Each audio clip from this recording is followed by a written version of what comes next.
Check 1, 2. Check 1, 2. Lesson 39, comparing fractions by drawing pictures. All right, in this top picture, we see that there is a drawing of 1/4 and 1/2. We see that less of the circle on the left is shaded than on the left. This is because 1/4 is a smaller fraction than 1/2. We can write this comparison by using the comparison symbol. 1/4 is less than 1/2. In this lesson, we will begin comparing fractions by drawing pictures of the fractions and comparing the pictures.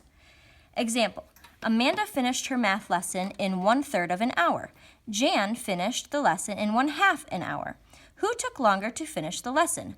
Draw pictures to compare these fractions. 1/2 compared to 1/3. So you have to make sure that your boxes that you draw are the same size. You might be thinking 1/3 is bigger than 1/2 because 3 is bigger than 2. However, by drawing these pictures, you're going to see that 1/3 is actually less than 1/2. Because this one is divided into 3 parts, and this one only has to be divided into 2 parts. To begin, we draw 2 congruent shapes, okay? So the same size. You can do circles or squares. Squares are easier to draw different fractions in because you just have to draw the line. In a circle, you kind of have to make sure that they're the same, and it's a little bit trickier. But you are going to draw 2 congruent shapes. You remember that congruent means the same size and shape. So then you're going to divide this into however many parts the denominator has. So this one you're going to divide into 2 parts. This one you're going to divide into 3 parts and shade 1 part. So we can see 1/2 is greater than 1/3. 1/2 is greater than 1/3.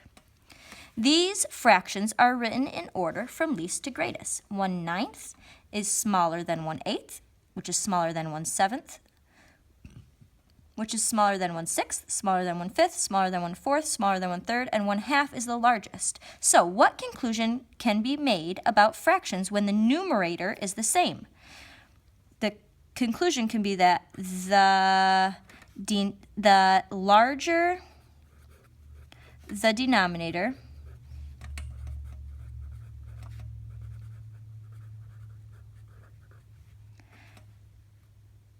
the smaller the fraction. Because you're going to have to divide it into more parts. So, like, for example, if you had 1 cookie and you wanted to share it with 2 people, that would be better than having 1 cookie and having to share it with 9 people, right? All right, and here's your lesson practice. Draw pictures to compare each pair of fractions. When drawing pictures of any 2 fractions, be sure to draw the shapes the same size. So you're first going to compare 1/2 and 2/3. Then you're going to compare 1/2 and 2/4. Then you're going to compare 1/2 and 1/4. And then you're going to compare 2/3 and 3/4. Have a great day. I will see your drawings tomorrow.